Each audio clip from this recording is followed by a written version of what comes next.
Hello students, geography रो ए class रे में discussion करबा 3 मार्क्स रो सिलेक्टेड क्वेश्चन।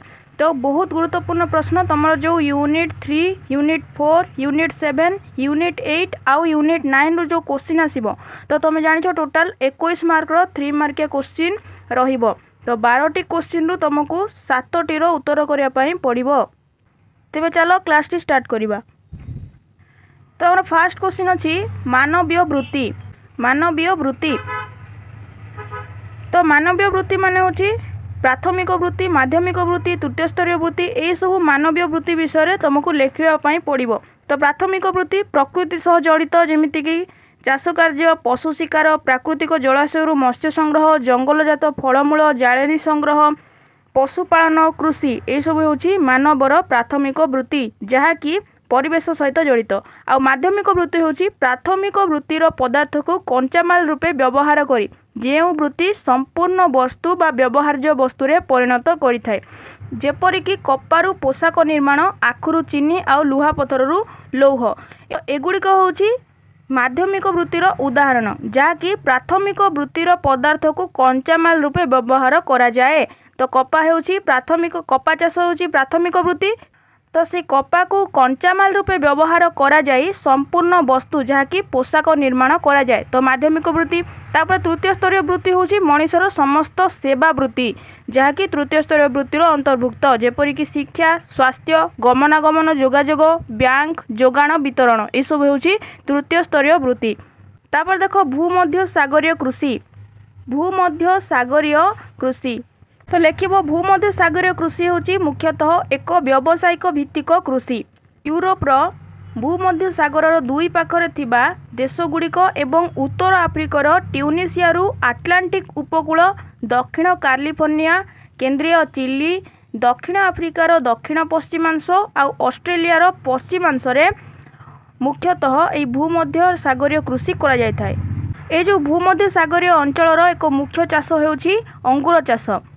यह सब अंचल थिबा देशगुड़िक अंगूररू उत्तम धरणर मद प्रस्तुत करा जाय थाए। यह सहित ऑलिव्स मध्य उत्पादन करा जाय थाए। भूमध्य सागरीय कृषि रे आवश्यक फल पनीपरिबा शीत मासरे उत्पादित होइथाए।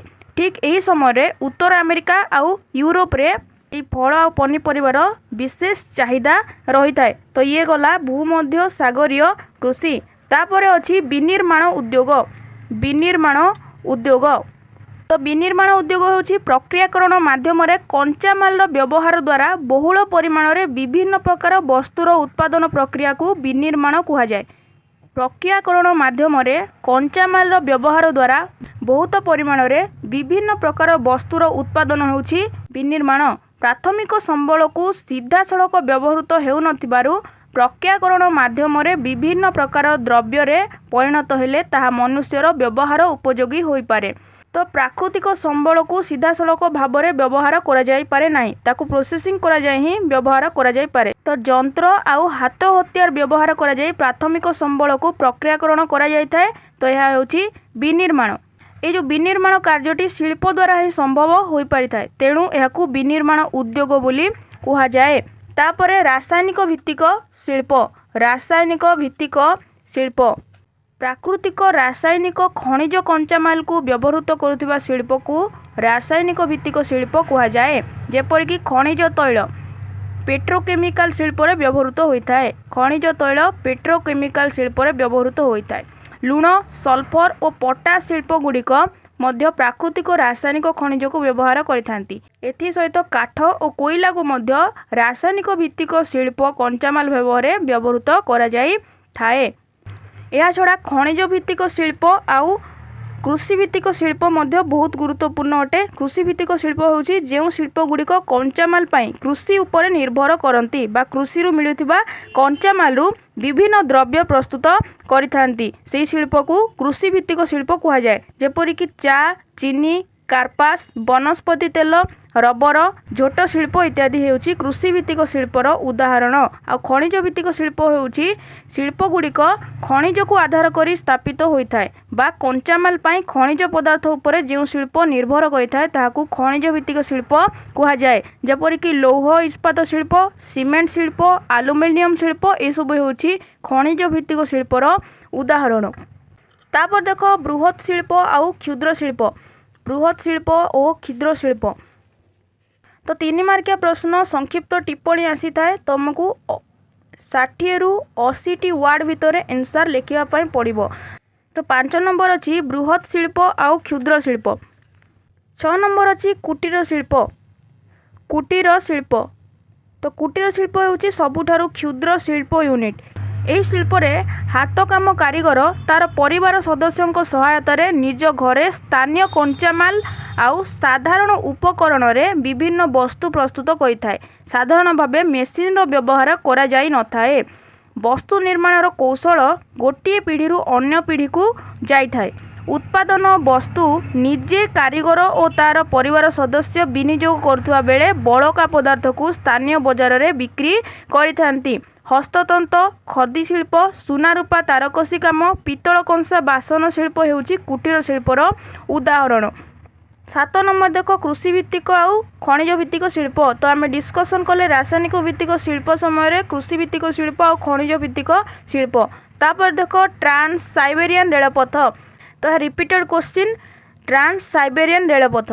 तापर देख Suez Panama canal. Suez canal आउ पानामा केनाल तो ये दुईटार आंसर आम लॉन्ग क्वेश्चन डिस्कसन बेले करिछे तमे जाइकिरी देखिदब। तापर देख 10 नंबर वाणिज्यिक संतुलन और वाणिज्यर दिग। वाणिज्यिक संतुलन आउ वाणिज्यर दिग। तो आंतर्जातिक वाणिज्य रे वाणिज्यर संतुलन होची एक अवस्था जेउठी रप्तानी और आमदानी मूल्य मध्य एक संतुलन बजाय रखि थाए। पृथ्वीर प्रत्येक देश यही संतुलन को बजाय रखा चाहिए। जेते परिमाण रप्तानी करेंगे से परिमाण रे आमदानी तेणु कौनसी अतिरिक्त वैदेशिक मुद्रा खर्च करने को पड़ो ना।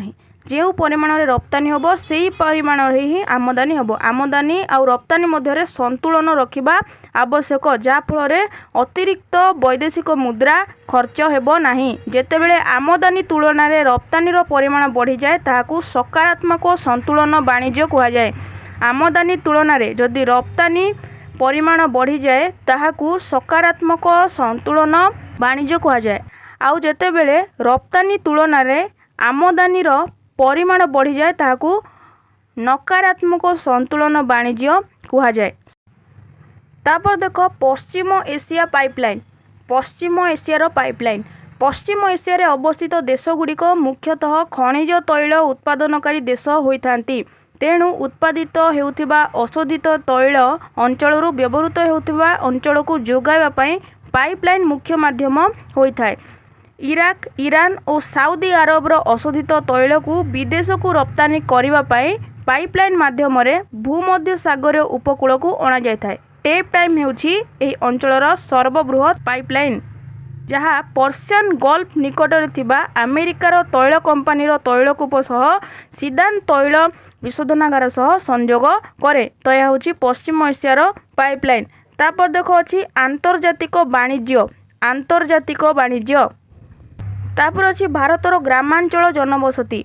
भारतर ग्रामांचल जनबसति तो लिखिबो ग्रामांचल जनबसति रे मुख्यतः कृषि और कृषि संपर्कित कार्यकलाप लोक माने नियोजित होइथांती। जेपरिक पशुपालन दुग्धजात द्रव्य उत्पादन कुकुड़ा चाष वनजात द्रव्य संग्रह मत्स्य चाष खनि खनन आदि हेउछि ग्रामांचल लोक मानकर मुख्य जीविका। तो भारतर ग्रामांचल जनबसति को 4 भाग में विभक्त करा जायछि। केंद्रीभूत जनबसति अर्ध केंद्रीभूत बा विभाजित जनबसति पल्ली जनबसति विक्षिप्त बा विच्छिन्न जनबसति। तो यही सब जनबसति विषय में पढ़िथिबो। तापर देख भारतर अर्थनैतिक सहर।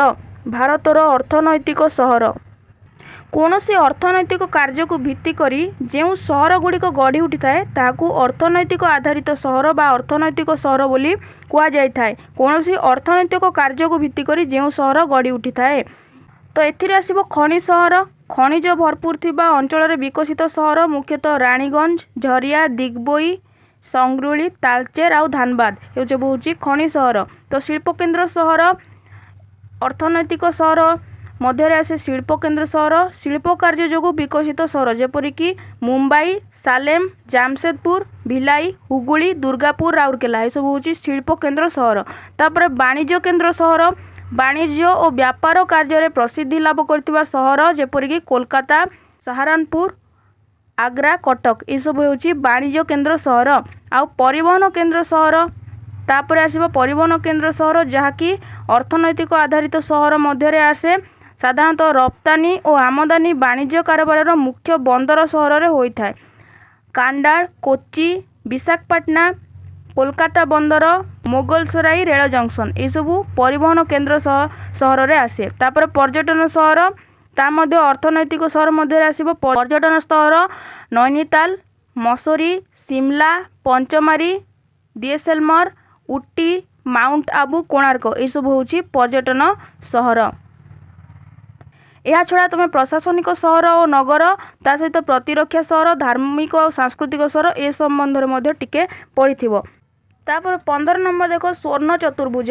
ସ୍ୱର୍ଣ୍ଣ ଚତୁର୍ଭୁଜ ସ୍ୱର୍ଣ୍ଣ ଚତୁର୍ଭୁଜ ସଡ଼କ ପଥ ପ୍ରକୃତରେ 4ଟି ଏକ୍ସପ୍ରେସୱେର ସମଷ୍ଟି ଯାହାକି ଦେଶର 4ଟି ସର୍ବବୃହତ୍ ମହାନଗର ଚେନ୍ନାଇ, ମୁମ୍ବାଇ, ଦିଲ୍ଲୀ ଓ କୋଲକାତାକୁ ଯୋଡ଼ିଛି। ସ୍ୱର୍ଣ୍ଣ ଚତୁର୍ଭୁଜ ସଡ଼କ ପଥ ଯାହାକି ପ୍ରକୃତରେ 4ଟି ଏକ୍ସପ୍ରେସୱେର ସମଷ୍ଟି ଯାହାକି ଦେଶର 4ଟି ସର୍ବବୃହତ୍ ମହାନଗର ଯେପରିକି ଚେନ୍ନାଇ, ମୁମ୍ବାଇ, ଦିଲ୍ଲୀ ଓ କୋଲକାତାକୁ ଯୋଡ଼ିଛି। ଭାରତ ସ୍ୱାଧୀନତା ପରର ଇତିହାସରେ ଏଭଳି ସଡ଼କ ନିର୍ମାଣ କେବେ ହୋଇନଥିଲା। ଏହି ସଡ଼କ ପଥ 4 ତଥା 6 ଲେନ୍ ବିଶିଷ୍ଟ ଏବଂ ମୋଟରେ 5846 କିଲୋମିଟର ଲମ୍ବ। 5846 କିଲୋମିଟର ଲମ୍ବ। ଇକୋନୋମିକ୍ ସର୍ଭେ ଅଫ୍ ଇଣ୍ଡିଆ 2006-07 ଅନୁସାରେ ସ୍ୱର୍ଣ୍ଣ ଚତୁର୍ଭୁଜ ସଡ଼କ ପଥର 96% ନିର୍ମାଣ କାର୍ଯ୍ୟ ହୋଇସାରିଛି। ଏହା ଆମ ଦେଶର ସଡ଼କ ପରିବହନରେ ଏକ ମାଇଲ ଖୁଣ୍ଟରେ ପରିଣତ ହୋଇଛି। ତାପରେ ଦେଖ ସହରୀକରଣ। ସହରୀକରଣ ବା ଅର୍ବାନାଇଜେସନ ଗୁରୁତ୍ୱପୂର୍ଣ୍ଣ ପ୍ରଶ୍ନ। ସହରୀକରଣ 17 ନମ୍ବର ଭାରତର କୃଷି ଭୂମିର ବ୍ୟବହାର। ଭାରତର କୃଷି ଭୂମିର ବ୍ୟବହାର। ତ ଏ ଯେଉଁ କୃଷି ଭୂମିର ବ୍ୟବହାର ଭାରତରେ କିପରି ହୋଇଥାଏ ଲେଖିବ। ତା ଭିତରେ ଆସିବ କୃଷି ଭୂମି, କୃଷି ଅଲଭ୍ୟ ଭୂମି, ଅନାବାଦୀ ଭୂମି, ଅନ୍ୟାନ୍ୟ ଅଣକୃଷି ଭୂମି। ଏହି ଉପରେ ମଧ୍ୟ ଆସିପାରେ ସଂକ୍ଷିପ୍ତ ଟିପ୍ପଣୀ, ତାହା ପଡ଼ିଥିବ। ତାପରେ ଅଛି ନେକ୍ସଟ ଅଛି ଦେଖ କପା ଚାଷ।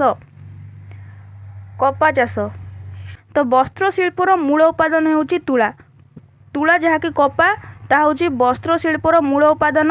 କପା ଏକ କ୍ରାନ୍ତୀୟ ଚାଷ ଯାହାକି ଖରିଫ ଋତୁରେ ଦେଶର ଅର୍ଦ୍ଧମେରୁ ଅଞ୍ଚଳରେ କରାଯାଏ। କପା ହେଉଛି ଏକ କ୍ରାନ୍ତୀୟ ଚାଷ ଯାହାକି ଖରିଫ ଋତୁରେ ଦେଶର ଅର୍ଦ୍ଧମେରୁ ଅଞ୍ଚଳରେ କରାଯାଇଥାଏ। କପା ଗଛର ଫୁଲ ଫୁଟିବା ସମୟରେ ନିର୍ମଳ ଆକାଶର ଆବଶ୍ୟକତା ରହିଥାଏ। ଚାଷ ପାଇଁ ଅଧିକ ତାପମାତ୍ରା, ଅଳ୍ପ ପରିମାଣ ବୃଷ୍ଟିପାତ, ଜଳସେଚନ ଏବଂ ଅଧିକ ସୂର୍ଯ୍ୟକିରଣ ଆବଶ୍ୟକ ହୋଇଥାଏ। ମୁଖ୍ୟତଃ ତାପମାତ୍ରା 20 ଡିଗ୍ରୀ ସେଲସିୟସରୁ 30 ଡିଗ୍ରୀ ସେଲସିୟସ ଏବଂ ବୃଷ୍ଟିପାତ 50ରୁ 100 ସେଣ୍ଟିମିଟର ଆବଶ୍ୟକ ହୋଇଥାଏ କପା ଚାଷ ପାଇଁ। ଅମଳ ହେବା ପାଇଁ 6ରୁ 8 ମାସ ସମୟ ଲାଗିଥାଏ। କୃଷ୍ଣ କାର୍ପାସ ମୃତ୍ତିକାରେ ଭଲ କପା ଅମଳ ହୋଇଥାଏ। ତ ପୃଥିବୀର କପା ଉତ୍ପାଦନରେ ଭାରତ ଚତୁର୍ଥ ସ୍ଥାନରେ ରହିଛି। ପୃଥିବୀର ଉତ୍ପାଦନର 8.3% ହେଉଛି ଭାରତର ଉତ୍ପାଦନ। ତ ପୃଥିବୀର ଟୋଟାଲ ଉତ୍ପାଦନରୁ 8.3% କେବଳ ଭାରତରୁ ହିଁ ଉତ୍ପାଦନ ହୋଇଥାଏ କପା। ଏହାଛଡ଼ା କଫି, ଚାହା, ରବର, ଝୋଟ ଏହା ସମ୍ବନ୍ଧରେ ବି ଟିକେ ଦେଖିଥିବ। ତାପରେ ଅଛି ଦେଖ ପୃଷ୍ଠଜଳ ଆଉ ଭୂଗର୍ଭ ଜଳ ସମ୍ବଳ। ପୃଷ୍ଠଜଳ ଆଉ ଭୂଗର୍ଭ ଜଳ ସମ୍ବଳ। ପୃଷ୍ଠଜଳର ସୁଲଭତା ମୁଖ୍ୟତଃ 4 ଗୋଟି ମାଧ୍ୟମରେ ହୋଇଥାଏ। ଭୂପୃଷ୍ଠ ଜଳ ଯାହାକି ମାଟି ଉପରେ ଥାଏ ଆଉ ଭୂଗର୍ଭ ଜଳ ଯାହାକି ମାଟି ତଳେ ଥାଏ। ତ ପୃଷ୍ଠଜଳ କେଉଁଠି ଦେଖାଯାଏ? ନଦୀ, ହ୍ରଦ, ପୋଖରୀ, ଟ୍ୟାଙ୍କ ଏହିସବୁରେ ଦେଖାଯାଏ। ଭୂଗର୍ଭ ଜଳ ଦେଶର ପରିପୂର୍ଣ୍ଣ ହୋଇଥିବା ଭୂଗର୍ଭ ଜଳ ସମ୍ବଳର ସମୁଦାୟ ପରିମାଣ ହେଉଛି 432 କ୍ୟୁବିକ୍ କିଲୋମିଟର। ଭୂଗର୍ଭ ଜଳର ସର୍ବାଧିକ ଉପଯୋଗିତା ମୁଖ୍ୟତଃ ପଞ୍ଜାବ, ହରିୟାଣା, ରାଜସ୍ଥାନ ଏବଂ ତାମିଲନାଡୁ ରାଜ୍ୟରେ ହୋଇଥାଏ। କିନ୍ତୁ ଛତିଶଗଡ଼, ଓଡ଼ିଶା, କେରଳ ଆଦି ରାଜ୍ୟଗୁଡ଼ିକରେ ଗଚ୍ଛିତ ଭୂଗର୍ଭ ଜଳର ଅଳ୍ପ ପରିମାଣକୁ ବ୍ୟବହାରରେ ଲଗାଯାଇଥାଏ। ତାପରେ ଦେଖ 20 ନମ୍ବର ବୃଷ୍ଟିଜଳ ଅମଳ ଆଉ ଜଳ ବିଭାଜିକା ପରିଚାଳନା। ବହୁତ ଗୁରୁତ୍ୱପୂର୍ଣ୍ଣ ବୃଷ୍ଟିଜଳ ଅମଳ ଆଉ ଜଳ ବିଭାଜିକା ପରିଚାଳନା। ତାପରେ ଭାରତର ମୁଖ୍ୟ ଲୁହାପଥର ବଳୟ। ଭାରତର ମୁଖ୍ୟ ଲୁହାପଥର ବଳୟ। ତ ଭାରତର ମୁଖ୍ୟ ଲୁହାପଥର ବଳୟରେ ଆସିବ ଓଡ଼ିଶା, ଝାରଖଣ୍ଡ ଅଞ୍ଚଳ ଯାହାକି ଓଡ଼ିଶାର ମୟୂରଭଞ୍ଜ ଓ କେନ୍ଦୁଝର ଜିଲ୍ଲାର ବାଦାମ ପାହାଡ଼ ଖଣିରେ ଉଚ୍ଚମାନର ଲୌହ ପଥର ରହିଛି। ଏହାକୁ ଲାଗିଥିବା ଝାରଖଣ୍ଡ ରାଜ୍ୟର ସିଂହଭୂମ ଅଞ୍ଚଳରେ ଗୁଆ ଓ ନୂଆମୁଣ୍ଡି ଖଣିରୁ ହେମାଟାଇଟ୍ ଲୁହାପଥର ଉତ୍ତୋଳନ କରାଯାଇଥାଏ। ତାପରେ ଦୁର୍ଗ ବସ୍ତର ଚନ୍ଦ୍ରପୁର ଅଞ୍ଚଳ ଏହି ବଳୟଟି ଛତିଶଗଡ଼ ଏବଂ ମହାରାଷ୍ଟ୍ରରେ ବିସ୍ତୃତ। ଛତିଶଗଡ଼ ରାଜ୍ୟର ବସ୍ତର ଜିଲ୍ଲାର ବଇଲାଡିଲା ପାହାଡ଼ ଶ୍ରେଣୀରେ ଅତି ଉଚ୍ଚମାନର ହେମାଟାଇଟ୍ ଲୁହାପଥର ମିଳେ। ତାପରେ ବେଲରୀ, ଚିତ୍ରଦୁର୍ଗ, ଚିକମାଗାଲୁର, ଝୁମକୁର ଅଞ୍ଚଳ ଆଉ ମହାରାଷ୍ଟ୍ର ଗୋଆ ଅଞ୍ଚଳ ଏହିସବୁ ହେଉଛି ଭାରତର ମୁଖ୍ୟ ଲୁହାପଥର ବଳୟ। ଲୌହପଥରର ଗୁରୁତ୍ୱପୂର୍ଣ୍ଣ ଖଣିଗୁଡ଼ିକ ହେଉଛି ଗୁରୁ ମହିଷାନୀ, ସୁଲେଇଘାଟ, ବାଦାମ ପାହାଡ଼, କିରବୁରୁ, ବଣେଇ, ନୂଆମୁଣ୍ଡି, ଡାଳି, ରାଝରା ଏସବୁ ହେଉଛି ଭାରତର ମୁଖ୍ୟ ଲୁହାପଥର ବଳୟ ମଧ୍ୟରେ ଆସିବ। ତାପରେ ଦେଖ ତୈଳ ବିଶୋଧନାଗାର। ତୈଳ ବିଶୋଧନାଗାର ତ ସାଧାରଣତଃ ପେଟ୍ରୋଲିୟମ ମୁଖ୍ୟତଃ ଅଶୋଧିତ ହୋଇଥାଏ, ତେଣୁ ବିଶୋଧନାଗାରରେ ବିଶୁଦ୍ଧ କରି ବ୍ୟବହାରଯୋଗ୍ୟ କରାଯାଇଥାଏ। ଭାରତରେ 18ଟି ବିଶୋଧନାଗାର ରହିଛି। ଭାରତରେ 18ଟି ପେଟ୍ରୋଲିୟମ ବା ତୈଳ ବିଶୋଧନାଗାର ରହିଛି। ଏହି ବିଶୋଧନାଗାର ମଧ୍ୟରେ ଆନ୍ଧ୍ରପ୍ରଦେଶର ବିଶାଖାପାଟଣା, କେରଳର କୋଚିନ, ଉତ୍ତରପ୍ରଦେଶର ମଥୁରା, ପଶ୍ଚିମବଙ୍ଗର ହଳଦିଆ, ତାମିଲନାଡୁର ଚେନ୍ନାଇ ଓ ବିହାରର ବରାଉଣି ଆଦି ହେଉଛି ଅନ୍ୟତମ। ଦିଗ୍ବୋଇ ଭାରତର ସର୍ବପୁରାତନ ତୈଳ ବିଶୋଧନାଗାର। ମନେ ରଖ, ଦିଗ୍ବୋଇ ହେଉଛି ଭାରତର ସର୍ବପୁରାତନ ତୈଳ ବିଶୋଧନାଗାର। ତାପରେ ଅଛି ଦେଖ ପାରମ୍ପରିକ ଆଉ ଅଣପାରମ୍ପରିକ ଶକ୍ତି ସମ୍ବଳ। ପାରମ୍ପରିକ ଆଉ ଅଣପାରମ୍ପରିକ ଶକ୍ତି ସମ୍ବଳ ତ ପାରମ୍ପରିକରେ ଆସିବ କୋଇଲା, ପେଟ୍ରୋଲିୟମ, ପ୍ରାକୃତିକ ଗ୍ୟାସ ଏସବୁ ଆସିବ, ଜଳବିଦ୍ୟୁତ ଶକ୍ତି ଏସବୁ ଆସିବ ପାରମ୍ପରିକ ଶକ୍ତି। ଆଉ ଅଣପାରମ୍ପରିକ ଶକ୍ତିରେ ଆସିବ ସୌରତାପ, ପବନ, ଜୈବ ବାଷ୍ପ ଶକ୍ତି ଏସବୁ ଆସିବ ଅଣପାରମ୍ପରିକ ଶକ୍ତି ସମ୍ବଳରେ। ଏ ଅଣପାରମ୍ପରିକ ଶକ୍ତି ଗୁଡ଼ିକ ପୁନଃ ନବୀକରଣ ଯୋଗ୍ୟ ସମ୍ବଳ ଅଟେ। ତାପରେ 24 ନମ୍ବର ପେଟ୍ରୋ ରାସାୟନିକ ଶିଳ୍ପ। 25 ନମ୍ବର ଭାରତର ତୈଳ ଆଉ ଗ୍ୟାସ ପାଇପଲାଇନ। ତୈଳ ଆଉ ଗ୍ୟାସକୁ ଅତି ସୁବିଧାଜନକ ଭାବରେ ଦୂର ସ୍ଥାନକୁ ପରିବହନ କରିବାର ମୁଖ୍ୟ ମାଧ୍ୟମ ହେଉଛି ପାଇପଲାଇନ। ଅଶୋଧିତ ତୈଳ ଓ ପ୍ରାକୃତିକ ଗ୍ୟାସର ଅନୁସନ୍ଧାନ, ଉତ୍ପାଦନ ଆଉ ପରିବହନ ଦାୟିତ୍ୱ ଭାରତ ସରକାରଙ୍କ ପେଟ୍ରୋଲିୟମ ଓ ପ୍ରାକୃତିକ ଗ୍ୟାସ ମନ୍ତ୍ରଣାଳୟର ପ୍ରଶାସନିକ ପରିଚାଳନାରେ ଥିବା OIL ବା ଅଏଲ ଇଣ୍ଡିଆ ଲିମିଟେଡକୁ ଦାୟିତ୍ୱ ଦିଆଯାଇଛି। ତ ଭାରତର HBJ ବା ହାଜିରା ବିଜାପୁରରୁ ଜଗଦୀଶପୁର ପାଇପଲାଇନ ହେଉଛି ଏକ ମୁଖ୍ୟ ପାଇପଲାଇନ। ତାପରେ ଦେଖ ଭାରତୀୟ ବିମାନ ବନ୍ଦର ପ୍ରାଧିକରଣ ବା ଏୟାରପୋର୍ଟ ଅଥରିଟି ଅଫ୍ ଇଣ୍ଡିଆ। ଭାରତୀୟ ବିମାନ ବନ୍ଦର ପ୍ରାଧିକରଣ। ତାପରେ ଅଛି ଦେଖ ଅନ୍ତର୍ଦେଶୀୟ ନୌ ପରିବହନ। ଅନ୍ତର୍ଦେଶୀୟ ନୌ ପରିବହନ। ଅନ୍ତର୍ଦେଶୀୟ ନୌ ପରିବହନ ବା ଜଳ ପରିବହନ କହିଲେ ଦେଶ ଭିତରେ ଚିରସ୍ରୋତା ନଦୀ, କେନାଲ ଓ ଉପସାଗରୀୟ ଅଂଶ ଆକାରରେ ଥିବା ସୁନାବ୍ୟା ଜଳପଥରେ ନୌ ଚଳାଚଳ ବ୍ୟବସ୍ଥାକୁ ବୁଝାଏ। ବର୍ତ୍ତମାନ ଭାରତରେ 14,500 କିଲୋମିଟର ସୁନାବ୍ୟା ବା ଯେଉଁଠାରେ ନୌ ଚଳାଚଳ ଠିକ୍ ଭାବରେ ହୋଇପାରିବ ସେପରି ଜଳପଥ ରହିଛି, ଯାହାକି ଦେଶର ପରିବହନ ବ୍ୟବସ୍ଥାର 1% ଅଟେ। ବର୍ତ୍ତମାନ ଏଥିମଧ୍ୟରୁ 5,200 କିଲୋମିଟର ଦୈର୍ଘ୍ୟ ନଦୀପଥ ନୌ ଚଳାଚଳ ଉପଯୋଗୀ। ପଶ୍ଚିମବଙ୍ଗ, ଆସାମ ଓ ଉତ୍ତର ପୂର୍ବାଞ୍ଚଳର କିଛି ଅଂଶରେ ଅନ୍ତର୍ଦେଶୀୟ ନୌ ପରିବହନ ସୀମିତ ଅଟେ। ତାପରେ ଅଛି ଦେଖ ରେଳବାଇ ଜୋନ୍।